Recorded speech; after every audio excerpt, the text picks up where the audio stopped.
it's one of the most anticipated polls in America's history. U.S. President Donald Trump and his Democratic Party challenger Joe Biden's arduous campaign trail is coming to a head with last-moment prep talks in critical states.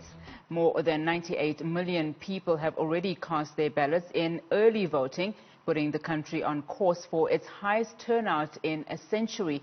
Does the U.S. presidential election mean anything for South Africans? And how exactly are they feeling about the events that are unfolding? Newzroom Afrika's Garth Le Pere has more for us. From presidential to vice presidential debates to campaign rallies and policy proposals, the U.S. election has been nothing short of drama. It promises to be a close contest, even if some South Africans beg to differ. I think Trump will probably win the election. I think Donald Trump will win the election. I think that Joe Biden would win the upcoming U.S. election. If I had my choice, I'd probably say Joe Biden. In as much as I'm tempted to say that Biden might win, but I think I'm going to go with Trump. Democratic Party candidate Joe Biden comes out on top in opinion polls, but the gap narrows in terms of who the expected winner would be. I do care because America is a very powerful nation, and it does affect us at the end of the day economically and socially. Whoever does win, no matter the outcome, South Africa will have to make many important decisions and look at what it stands to lose or gain from the new administration. The outcome of the election would definitely have an impact on the country. South Africa is a strategic partner of the United States, with strong collaboration in the areas of health, education, environment and digital economy. I think it's important that South Africa cares about the elections because we are all connected, and the things that happen in the United States have a direct impact on the economy of South Africa and the world. South Africans should care about these elections because it affects the trade between the two countries. I do care about the election because it's going to affect the whole world. This is important to me as the US plays an important and vital role in human rights issues, climate change issues, as well as international social, political and economical issues. Experts have described this as one of the most anticipated poll results in history. It's a nation on edge, a country that's worried about being a tinderbox if the wrong spark sends it up in flames. It does come against this backdrop of just this year alone, the coronavirus pandemic. More than 230,000 Americans have died and more than 9 million infected. There has been an economic collapse, the worst since the Great Depression. There's also been a summer of racial unrest, an uprising for racial injustice. And then, to be elected president, a candidate must win at least 270 votes in what is called the Electoral College. Each U.S. state gets a certain number of votes, partly based on its population, and there are a total of 538 available. South Africans, for the most part, says 4 years of U.S.-Africa relations under President Donald Trump have done nothing for their lives. This election may be unfolding on the other side of the globe, but the result will have a spillover effect on South Africa and the rest of the world. For Newzroom Afrika, Channel 405, I am Garth Le Pere in Johannesburg. Now for more on our top story, I'm joined by Professor Siphamandla Zondi from the Department of Politics and International Relations at the University of Johannesburg and Dr. Garth Le Pere from the University of Pretoria. Thank you so much, gentlemen, for your time. Now, perhaps let's start with you, Dr. Le Pere. Nearly 100 million Americans have made their mark in early votes, and as voting continues, it's highly likely that results from Election Day could be delayed because of the increase of mail-in voting due to COVID-19. Talk to us, perhaps, what we are likely to see happen over the next few days. Well, you know, as your insert said, it is a very unusual electoral environment in the United States because of the COVID pandemic. Of course, exacerbated by the extreme antagonism that exists, you know, between the two protagonists in the presidential election. But the election will essentially pivot. I think it's very important for your viewers to understand, you know, the dynamics and the calculus of choice that exists between presidential candidates. There are so-called safe red states and safe blue states. The safe red states are essentially Republican, and a candidate doesn't have to bother with those, as does a Democratic candidate. The environment swings, the pendulum swings in the so-called perennial swing states, and there are 14 of those. And it is those swing states, by the way, that assured Donald Trump his victory in 2016. Now the electoral mood, the temperament has changed quite drastically because Donald Trump has been in power for 4 years, and there is extreme disillusionment, alienation. There is a change, I would argue, in the electoral map, so much so that Donald Trump's path to the White House in terms of the electoral college system is extremely narrow, while that of Joe Biden is extremely diverse because there is a protest against the Trump years, which is going to result in significant changes in the electoral mood in those 14 swing states. All right, perhaps let's bring you in here, Professor. Notwithstanding the divisive rhetoric from Donald Trump of race and immigration policies over the past couple of weeks, how much will his handling of the coronavirus pandemic hurt him at the polls?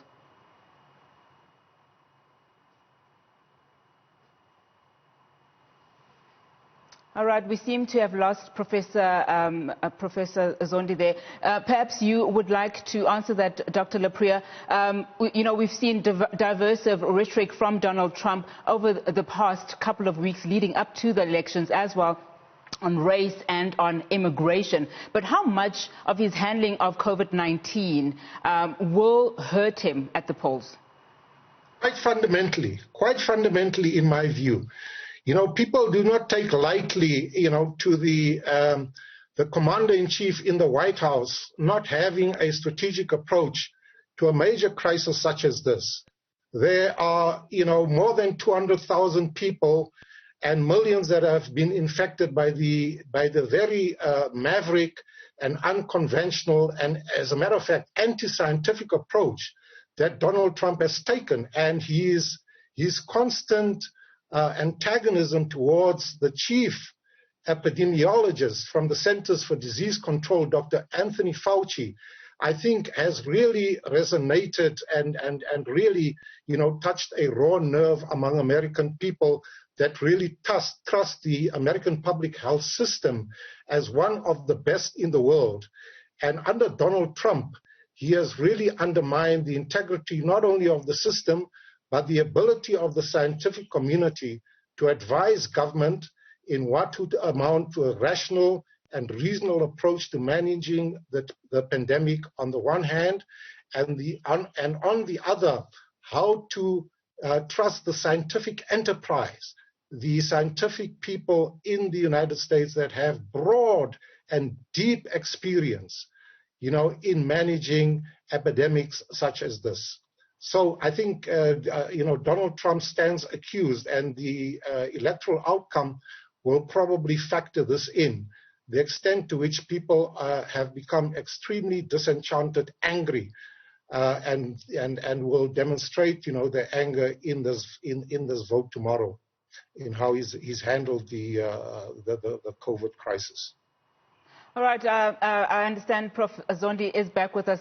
Welcome back, Professor. Now, let me pose this to you. While South Africa is not anywhere near the priority of American government's policy, how are South Africans currently viewing this Trump versus Biden race, and why should we be paying very close attention to it? I think there's an element of the spectacle, the drama, the performance that enchants everyone about the U.S. elections, or the big rallies in the middle of a pandemic, deadly, with over 210,000 people dead in the U.S., but they're able to do all these things, and all the drama, all the inconsistencies in the talk and stuff like that. I think that enchants us. But I think the second thing is observing one of the most established democracies battle with very basic things related to human security, the securing of the lives of the people, and these political processes and so on. Of course, we're all watching who's going to win. It's not clear who looks like it's going to win, but whether one candidate or another is really a preferred candidate, you would find divided views in South African states.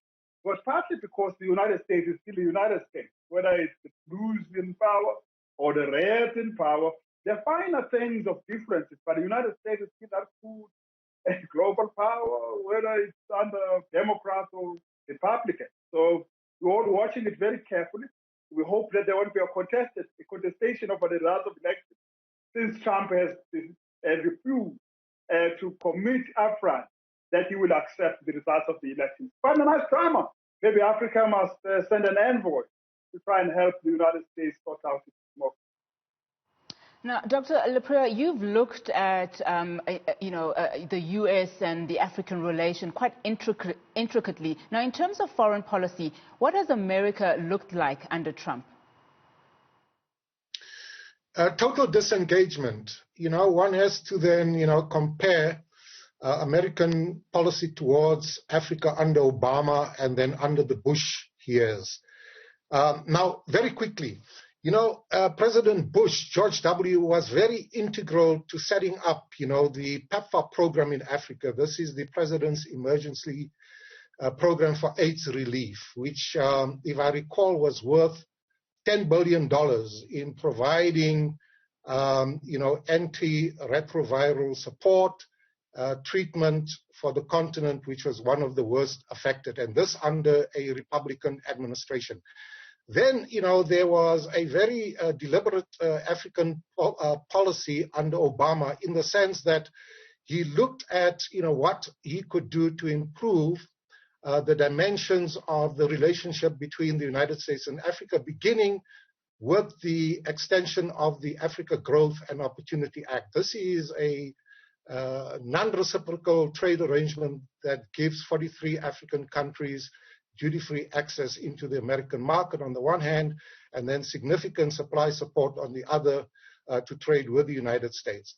Also, as part of the Obama program, under USAID, significant support for improving technical processes of governance, elections, as well as Obama's, support to significantly upgrade the supply of energy on the one hand, but there was also the human dimension, the human capital component, the Young Leaders Africa program. So, this comes together as an ecosystem of quite significant engagement under the Obama years, and then previously under the Bush years, under a the general rubric of a deliberate Africa policy. None of that existed under Trump, except under the blanket of combating terrorism using the security mechanisms of the United States. So the total disengagement, if not, a total ignorance about the continent. And one does not want to use the pejorative terms that the president used, but he very much saw Africa through the prism of a lost continent, as the Economist once labeled Africa. Yes, we don't want to use that language, indeed, Doctor. Now, Professor Zondi, let me bring you in here. What can we make of media reports that the Trump camp is leaning towards this idea of declaring a win early on if the votes are favorable towards him? And on the other hand, we also being told of possible violence should Americans feel the voting was rigged. I mean, obviously, this is a very closely contested race. What are we to make about these murmurings and these reports that are coming out? Shine the spotlight on the challenges that Trump presents for the U.S. democracy, tilting the fine balances that are in the system, stoking the fire, driving people against the wall, and driving the wall through the United States, not just in the United States and its neighbors, but among the Americans, speaking his mind in a very crude way. And all of those kind of things, and kind of galvanizing people. Even in this electoral campaign, there's a sort of a galvanizing and a mobilization of people that may go beyond the election day. And he sent a signal in all these big rallies, quite a number of rallies, a lot of rallies, quite big rallies, that he's in a war mode, fighting mode. His son indicated that there would be no justification for accepting a rigged election. Talking about rigging of elections in Pennsylvania, in North Carolina, and a few other states to prepare the minds of the Americans that they might not accept the result of the election. And that would be a huge attack on the U.S. democratic system if he refuses. We hear that the Secret Service are ready to move him physically out of the office if it happens. That is, if he loses in the election. We have to wait and see how he's going to respond to that. But he's already created an environment that is kind of politically charged and very polarized, and kind of elements of violence bubbling under. I mean, the United States is a violent society, like just as we are kind of suppressed below the surface. All of those have come up, and people have sharpened up their swords. We just hope that there was a peaceful end to this election. The tragedy for the United States, if this leads to street fighting or even shooting and mass shooting, which the United States is known for. All right, thank you so much for your time, gentlemen. That's all the time we have this afternoon. Dr. Garth Le Pere from the University of Pretoria, as well as Professor Zondi from the Department of Politics and International Relations.